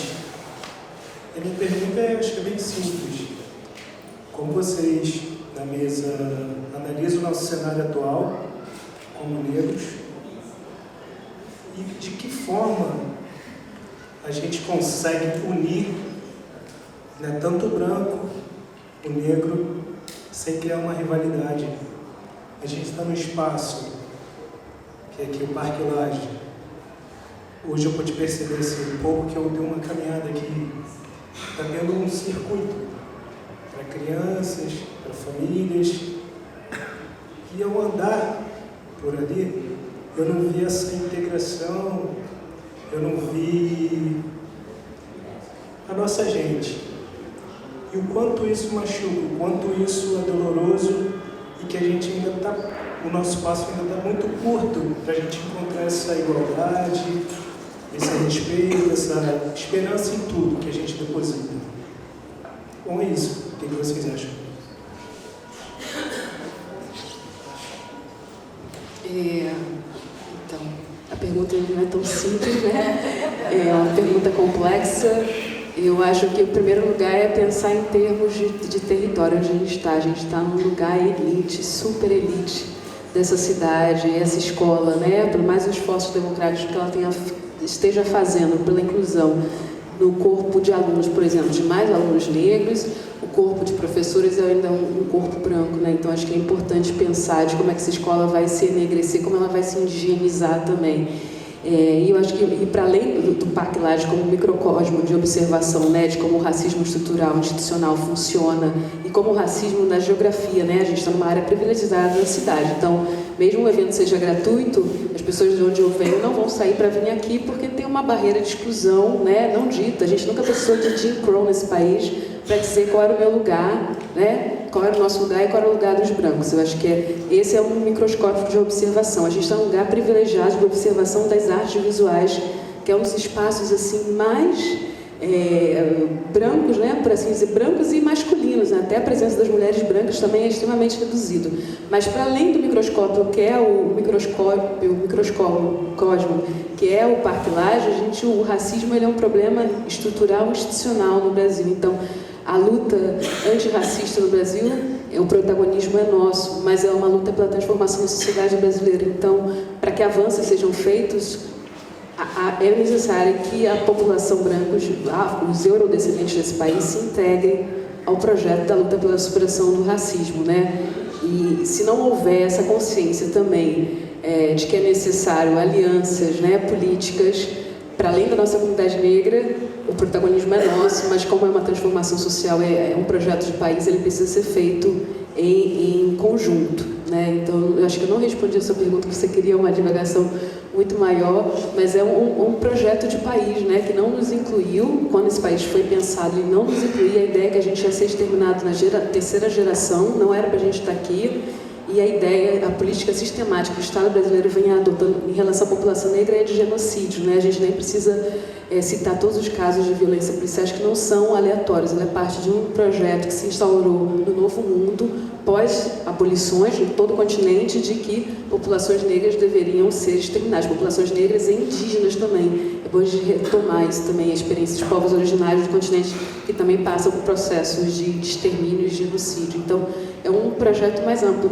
Agora, eu acho que a gente sai daqui com uma esperança, assim, com uma coisa boa no coração, assim, aquecido num momento tão feio que está aí fora, de estar num espaço desse, podendo falar, relembrar e entender também que a nossa luta é parte de uma luta maior e que vai continuar, que ainda as próximas gerações ainda terão muito o que fazer, né? Que a gente herdou, a gente cumpre um papel nesse legado que a gente recebe e a gente vai passar para os próximos que virão também uma continuidade, por coisas que hoje a gente nem pensa, que nos anos 70, a geração do movimento negro nos anos 70 não estava pensando pessoas não binárias, não estava pensando uma agenda sobre questões da sexualidade. Hoje a gente pensa, hoje o Projeto Negro inclui isso. E a gente não sabe que outras questões das próximas gerações. A Angela Davis sempre fala, né? A ideia do conceito de liberdade, ela vai ampliando, o que a gente vai entendendo por liberdade, ela vai a cada geração ampliando e se redefinindo. E só mais um adendozinho. Como é seu nome? José. Só mais um adendo. Primeiro, sobre o que a gente pensa nesse contexto, eu vou repetir o termo, Maafa. É um termo que pode justificar muito o que a gente está vivendo agora, e reconhecer essa Maafa, esse caos instaurado como projeto. Porque quando a gente pensa em caos, a gente acha que é algo que de repente, meu Deus, um caos, né? Que tem uma providência divina que instaura o caos. Não, isso é um projeto. Né? Se você reconhece aquilo como um projeto, você entende aquilo como uma construção, e uma construção pode ser feita de tijolos, você pega o tijolo, quebra o tijolo. Né? Então, é reconhecer isso. E uma outra coisa que eu queria dizer para você, que tem a ver com o que a Raquel falou, é que esse seu incômodo também é geracional. Muitas pessoas pretas já vieram aqui, foram as únicas pessoas pretas e não ficaram incomodadas. É muito importante que você sinta esse incômodo, que você venha fazer essa pergunta aqui. Porque esse incômodo também é geracional. A geração anterior achava normal ser uma pessoa só preta no meio. Uma pessoa preta no meio dos brancos, uma pessoa preta no meio dos brancos. Agora a gente se incomoda com isso. A gente quer mais pessoas pretas próximas. Eu digo em relação à identidade, nossa identidade brasileira. Seria muito interessante a integração da ideia fala, acho que essa integração de brancos, negros, todo mundo junto quer essa identidade nossa, e não ficar nessa guerra, nessa briga. Eu acho que a gente tem que crescer. Exato. E continuar se movimentando para que essa integração se constitua de verdade. Né? É uma integração urgente para a gente agora. Assim. Ter mais pessoas brasileiras. Né? Todo mundo aqui é brasileiro. Todo mundo aqui, sim ou não, é pertencente a essa terra. Né? Entender que esses espaços podem, espaço público, gratuito, pode e deve ser frequentado. O transporte público para chegar aqui deve ser bom. Né? Deve ser fácil. A gente não precisa brincar que o Parque Lage é um parque longe. Né? A gente tem que perceber, incomodar e fazer. Continuar fazendo, abrir bolsa, gratuidade para alunas e alunos estarem aqui, perceber, colocar mais professores e professores negros, termos palestras, homenagearmos Lélia, que é necessaríssima porque a gente está vivendo hoje. A gente está se movimentando e continua se incomodando, assim, eu acho que é muito potente esse incômodo. É uma movimentação muito potente. Parabéns. Meu nome é Tatiana, eu gostaria de parabenizar a mesa. Fiquei muito emocionada, tenho 1000 perguntas para fazer, mas eu tenho que me resumir a uma só. Quero parabenizar os organizadores também, foi um evento emocionante, pensante, aprendi muito aqui. Minha pergunta vai para Zezé, já que eu não posso fazer várias perguntas. Zezé, eu queria saber como é que você vê essa geração nova, mas nova mesmo, de artistas, como é que você vê o nosso povo negro, principalmente as mulheres, na televisão e no cinema, mas principalmente nas novelas. Eu falo de Malhação, das novelas agora atuais, embora eu não assista tanto, mas eu ainda não vejo também um protagonismo negro. Né? Eu vejo muitas mulheres negras, mas principalmente os pés mais claros, que não representam o que a gente está querendo representar mesmo. Então eu queria que você falasse um pouquinho, ou dissesse como é que você vê hoje em dia, desde o processo de quando você começou para o que está acontecendo agora.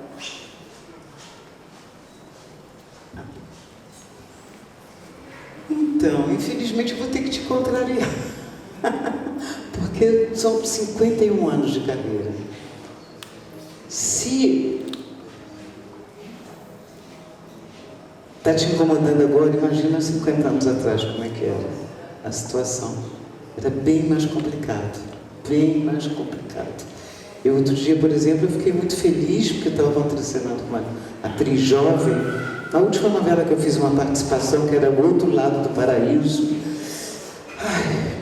preciso me lembrar, ela fazia a minha protegida no Quilombo. E quando ela, o personagem dela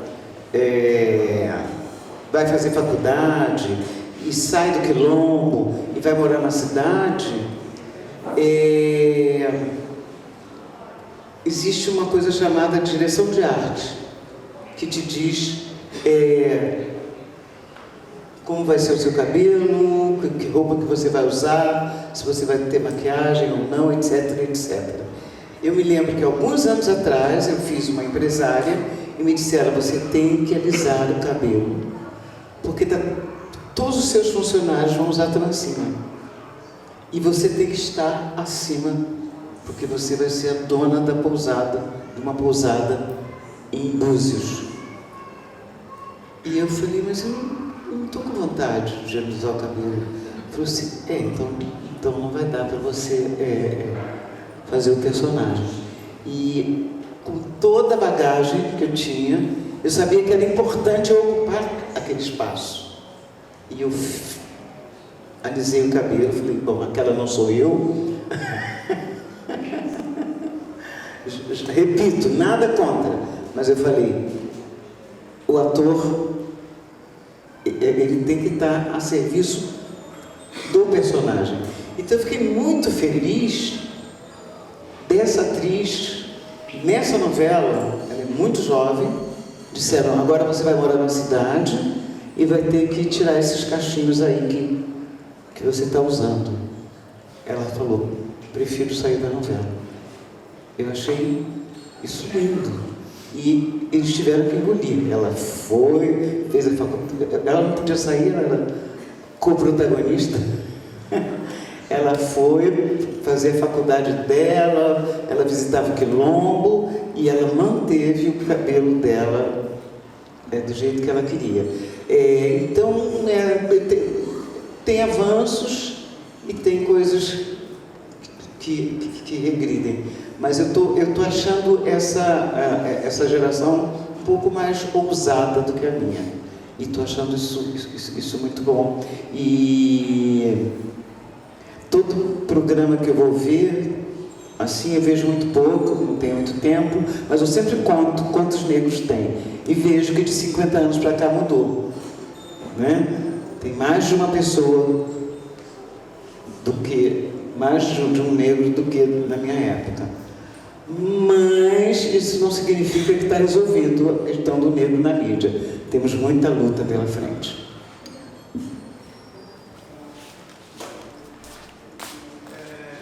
Boa noite, eu estou muito feliz de estar aqui. O que me faz fazer essa pergunta é porque, lendo a biografia da Lélia, o que me chama a atenção é que a forma como ela morreu, né? E como ela ser uma pessoa tão atuante como ela era, assim como apresenta nessa imagem dela, né? Enfim, nas ações dela. O que mais me assusta é que a maioria da população negra ou morre de aneurisma, isso são dados, né? Ou morre de ataque cardíaco.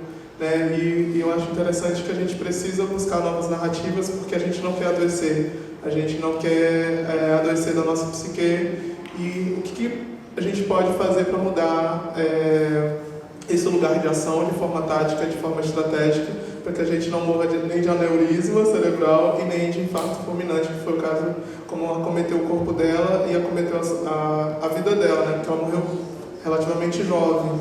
Né? E essa pergunta que eu faço. E também estou feliz de encontrar a Elisa, sou apaixonado pelo que a Elisa faz. Quem não conhece a Elisa hoje tem um trabalho lindo lá com o IPEAFRO e eu estou feliz demais de encontrar, eu te amo, tenho um maior carinho por você.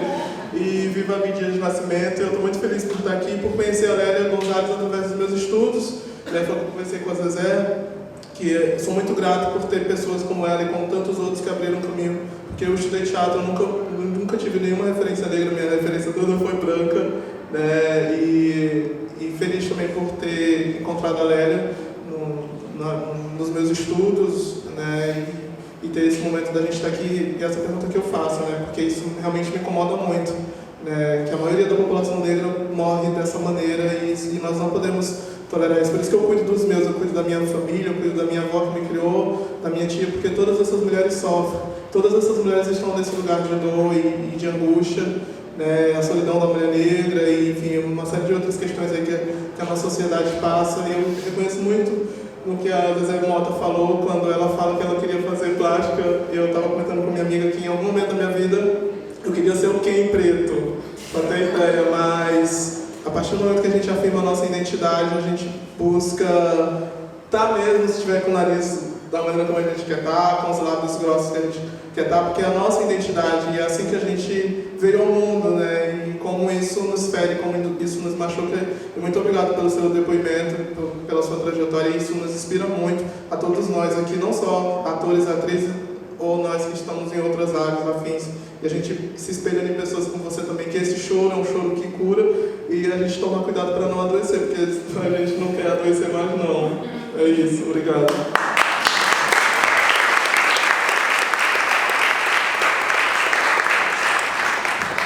Eu queria dizer que tem uma coisa que me emociona nesses encontros, tem uma coisa que me incomoda, é que eu me pergunto, gente, até quando a gente vai se encontrar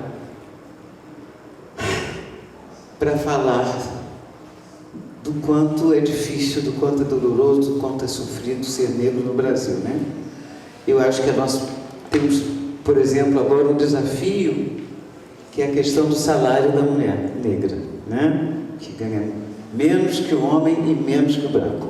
Mas tem uma coisa que me emociona, é que o professor Cândido Mendes, quando começou o movimento negro, ele sempre abriu as portas da faculdade Cândido Mendes para que a gente se encontrasse, porque nós não tínhamos um lugar para reuniões. Eram reuniões muito fechadas só entre nós. E no discurso inaugural lá dele, ele disse que a questão do negro não podia, tinha que deixar de ser uma preocupação apenas do negro, mas de todos. E nesse sentido me emociona que em todos os encontros que eu tenho estado, tenho encontrado pessoas que estão na luta conosco e que não são negros.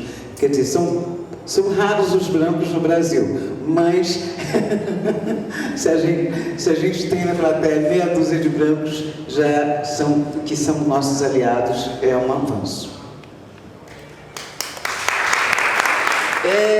Eu tenho uma pergunta, acho que vai direto para a Zezé, já que conviveu com ela, para quem que conviveu, que possa responder também. A Lélia tem esse sorriso aí enorme. Então, assim, quando eu leio a Lélia, eu tô tendo muita alegria. Eu sempre, quando dialogo, falo que eu lembro da Lélia. A primeira vez que eu a vi foi quando ela foi, se eu não estou equivocada, do Cassino do Chacrinha. Acho que uma única vez que ela foi, ou que eu lembro na minha memória, quando a chamaram e chamou, ela foi sentar para ser jurada, a irmã do Jaime. E ela deu alguma resposta depois, né? Mas o que eu quero saber quando eu a vejo com esse sorrisão, como é que era a Lélia? O que ela cantava? Porque quando eu pesquiso, ela sempre assim falava no meio de uma palestra, ela cantava um samba, né? Ela sorria, ela tinha alguns gestos, e é disso que me interessa, assim, desse sorriso da Lélia. Nossos heróis não morrem de overdose, não morrem mesmo, né? A gente morre de trabalhar, né? De várias coisas, mesmo de overdose. Mas é disso que eu quero saber da Lélia. Você pode responder, alguém que conviveu com ela, o que ela gostava, o que ela cantava, assim, de samba, quais as referências, assim, porque ela bebeu muito ali na música da cultura popular, ela falava, tem falas interessantíssimas, assim, e é disso que eu quero saber da Lélia, dessa parte alegre da Lélia. Lélia era uma pessoa muito séria, uma pessoa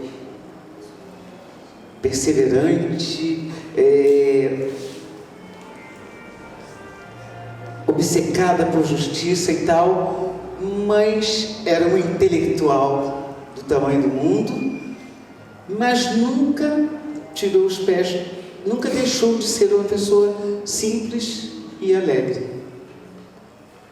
E não é porque ela era uma grande intelectual que ela deixasse de frequentar uma roda de samba, enfim. Olha, impossível definir Lélia Gonzalez. Deixa eu pegar um gancho aí, Zezé. A Lélia Gonzalez falava espanhol brilhantemente. Vocês estão falando com o comadre de Lélia. Sem nunca, minha rainha, sem nunca ter ido para a escola para aprender espanhol. A Lélia Gonzalez falava francês, inclusive tem um texto meu que diz que ela falava francês como uma francófona. Ela nunca foi para a escola aprender francês, a não ser a escolinha lá, né? Quando eu conheci a Lélia, ela já estava traduzindo do francês 3 livros de filosofia do Louis Verger, Conhecimento, a Ação e depois o Filósofo dos Textos. E era em cima desses livros que ela dava aula no colégio de educação. E teve uma hora que a Lélia conheceu meu pai e minha mãe e foi na minha casa. E também a gente não sabia, mas meu pai tocava piano. E quando ele se aposentou, vendeu as máquinas, ele comprou um piano sucata lá do vizinho. E quando a Lélia chegou na nossa casa, meu pai tocava piano, mas meu pai só tocava tango. Ele gostava, ele tinha uma mão de mecânico grossa, mas ele gostava de pegar aqueles acordes assim desse tamanho, né?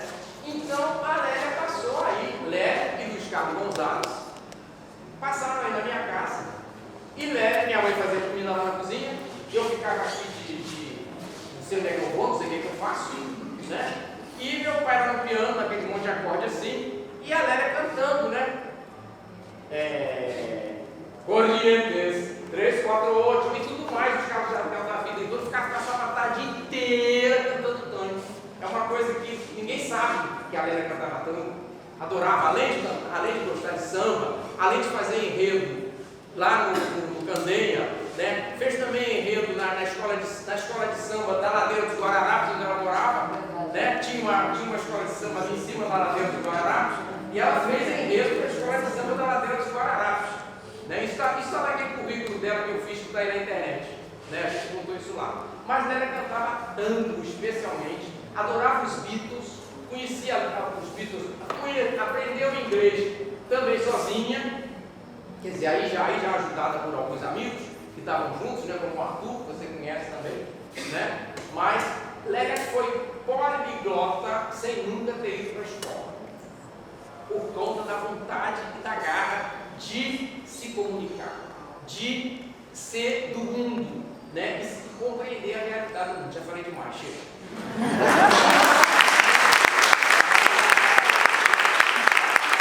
Obrigadíssimo, Isabel, Zezé, Kenny. Eu acho que é um momento incrível aqui da escola. Eu, como diretor da escola, também acho que queria dar um depoimento que eu achei importante, o que o José falou, né? E eu fiquei 22 anos em mercado financeiro, larguei o mercado para trabalhar aqui na escola. E também, como vários de vocês, né, você se sente um peixe fora d'água, entrando numa cultura, num espaço tão hermeticamente fechado, como já foi falado.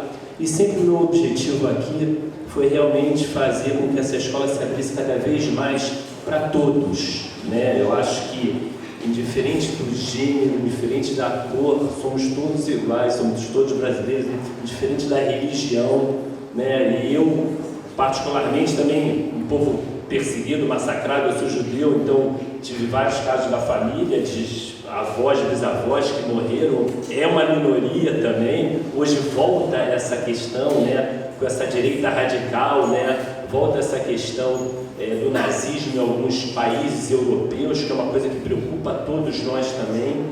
E eu fico muito feliz com o trabalho que a gente vem realizando. Parabenizo muito também o Ulisses, nosso curador, porque a gente vem fazendo aqui na escola esse movimento de cada vez mais trazer todas as culturas e todas as pessoas para se sentirem não só participantes, mas se sentirem bem aqui dentro, né? A gente fez uma exposição super importante, que foi a exposição do Coelho Museu, que foi uma defesa contra a censura, em que a gente convocou 33 pessoas para realizar o programa público, e eu acho que 80% deles eram negros, trans, não só para participar do programa, como para palestrar aqui. Foram 45 palestrantes, mais da metade negros, trans. Temos um trabalho muito forte com crianças carentes de escolas públicas, crianças de abrigo, para realmente elas entenderem o que é estar presente nesse espaço que é único, que é mágico do Rio de Janeiro e do Brasil, né? Porque eu acho que é um espaço em que as pessoas têm que frequentar e têm que se sentir bem aqui, né? E foi muito interessante quando a Tânia me convidou, eu falei com a Tânia sobre abrir esse evento e para falar hoje no evento, e ela chegou para mim e falou: Fábio, você quer abrir? Mas a maioria das pessoas vão dizer lá, negros, tal, você quer abrir o evento? Eu falei: mas é óbvio, eu quero mais participar. Eu acho que o que a gente tem que mudar na nossa vida é a nossa postura e encarar de frente as questões e brigar por isso. Eu acho que a Zezé colocou muito bem, a mudança da postura física, do olhar, já muda a forma como você encara realmente os desafios, que são muitos e vão ser cada vez mais difíceis dentro do momento que a gente vive hoje, respondendo essa pergunta. Eu acho que a nossa força ela vai ter que ser duplicada ou triplicada para a gente conseguir cada vez mais ter voz, né? Cada vez mais ter espaços de fala. E o Parque Lage, ele está aberto a outras oportunidades, a novas discussões, a novos encontros, em que realmente a gente consiga aqui resgatar, né, cada vez mais todo esse belíssimo legado que a Lélia nos deixou, já que realmente a arte e a cultura ela transforma. E eu acho que o que a gente tem conseguido fazer aqui no Parque Lage é realmente uma transformação num momento do Estado completamente quebrado, né? Completamente desacreditado até por todos nós cariocas, que nos vemos sempre conversando com pessoas que estão saindo do Brasil, que estão saindo até do Rio de Janeiro para ir para São Paulo agora, né? Nem mais pessoas já querem ir para São Paulo, não querem nem mais ficar no Rio, né? Que para o carioca é uma coisa surreal, né? Então eu acho que é um momento importante que a gente vive hoje, e esse debate realmente traz à tona coisas que têm que ser digeridas agora, quando a gente sair daqui, pensadas, e novos movimentos têm que ser feitos, né? E não só por negros, por brancos, por todo mundo. A gente tem que tirar esse preconceito da pessoa, porque quando eu fui falar de Queer Museu, o que você vai fazer? Você é branco, cis, classe alta, você não é gay, você não é trans, você não é nada. Por que você está defendendo essa causa? Porque tem que defender, porque a gente tem que defender todas as causas que são justas para a nossa sociedade, né? A gente quer uma sociedade igualitária, né? Não é diferente do que você a gente convive em sociedade. A gente tem que entender que a gente saiu na rua, vai encontrar todo mundo aqui. A gente não vive numa bolha. E esse Parque Lage, o nosso objetivo é furar essa escola, é furar essa bolha cada vez mais, trazendo essas discussões, trazendo vocês todos aqui, e de uma forma sempre gratuita, né? Então todas as exposições que a gente faz são gratuitas, mesmo a gente podendo cobrar uma dificuldade financeira. A importância de fazer gratuita é dessas pessoas que não têm de repente dinheiro para o transporte, para o lanche, para o ingresso, elas poderem estar aqui de repente fazendo um lanche e verem que é gratuito, entrar lá dentro e ver uma exposição de arte naif, que mais do que 70%, 80% dos quadros eram de negros pintados, que é uma coisa que hoje a gente vê os grandes museus do mundo repensando isso. O MoMA fechou por 2 meses para remontar uma coleção que ele não tem de negro. Então eu acho que é um momento ímpar para a nossa sociedade realmente discutir, e eu acho que assim, quanto mais eles atacam, mais força a gente tem para se defender. Eu sempre penso nisso, né? Porque quando o ataque é um ataque errado, é um ataque querendo mesmo fazer o mal, a força da resposta ela é muito mais forte, e a gente viu isso na campanha de crowdfunding do Queer Museum, que foi o maior crowdfunding do Brasil, e ninguém acreditando: você vai defender uma causa ainda de LGBT, você acha que alguém vai dar dinheiro para isso?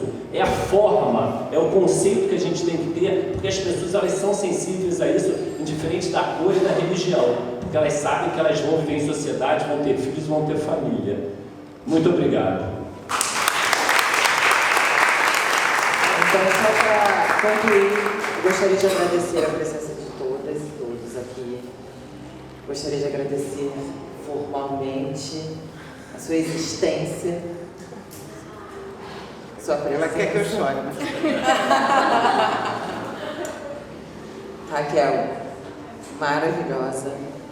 E eu queria fazer uma convocação aqui agora, depois desse tempo suspenso que a gente teve. Tem o título, né, do livro da Lélia, né, Lugar de Negro. Aqui é lugar de negra e negro. Aqui. Agora é o tempo de negra e negro. Saiam gritando isso, urrando isso. Estamos e vamos continuar.